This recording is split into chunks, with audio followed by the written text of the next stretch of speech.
Shalom sahabat Kristus, sebelum menjalani hari baru, mari kita dengarkan apa kata firman Tuhan bagi kita hari ini.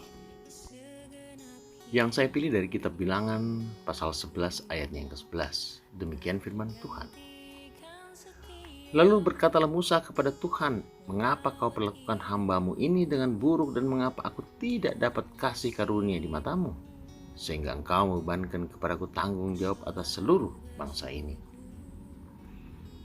Berbicara mengenai proses, mungkin contoh yang paling nyata adalah proses yang dialami bangsa Israel di padang gurun selama 40 tahun lamanya. Hal itu terjadi bukan karena Tuhan tidak punya jalan keluar atau waktu yang lebih singkat untuk membawa mereka masuk ke tanah Kanaan, yaitu tanah perjanjian, dengan mudah dan cepat. Tetapi Tuhan lebih menghendaki proses yang harus mereka alami. Tujuannya tidak lain untuk menguji hati mereka apakah mereka mau kembali lagi ke Mesir atau tetap mengikuti rencana Tuhan masuk ke tanah perjanjian. Namun yang terjadi adalah hampir seluruh waktu dalam perjalanan menuju ke tanah Kanaan, mereka protes pada Musa akan keadaan yang mereka alami di padang gurun. Hal itu pun sampai beberapa kali membuat Musa akhirnya tidak dapat membendung emosinya, sehingga ia pun ikut-ikutan protes dengan Tuhan seperti bacaan kita tadi. Apa sebenarnya tujuan Tuhan memproses kita? Apakah Tuhan kurang kerjaan sampai harus membuat kita melalui proses?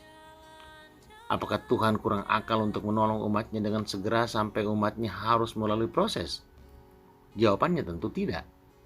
Karena memang Allah menghendaki semua itu harus kita alami, supaya kita tidak menjadi pribadi-pribadi yang cengeng dan mudah menyerah. Tuhan mau kita menjadi pribadi yang kuat, tangguh, dan tidak mudah goyah. Proses itu tujuannya membawa kita dari satu kemuliaan kepada kemuliaan lainnya. Kalau kita mengerti kehendak Tuhan, maka kita akan menjalannya dengan sukacita. Tidak dengan terpaksa, tidak dengan bersungut-sungut, tidak ingin protes dan mempersalahkan Tuhan. Musa dalam hal ini pernah gagal. Menjadi pemimpin tidak serta-merta semua yang kita harapkan akan berjalan dengan lancar, meskipun itu Tuhan yang perintahkan. Ada kalanya sebagai pemimpin kita juga pernah mengalami kegagalan seperti Musa. Gagal menahan emosi, gagal menentukan sikap, salah mengambil keputusan sehingga kita melakukan protes kepada Tuhan. Pemimpin haruslah memiliki kepekaan untuk mengerti kehendak Tuhan, senantiasa memohon tuntunan Tuhan agar bisa menjalani proses dengan matang tanpa menunjukkan sikap protes. Selama proses yang kita alami bukan terjadi karena kelalaian atau dosa yang kita perbuat, maka yakinlah Tuhan sedang bekerja dan mempersiapkan kita mengalami perkenanannya. Tuhan memberkati hidup kita.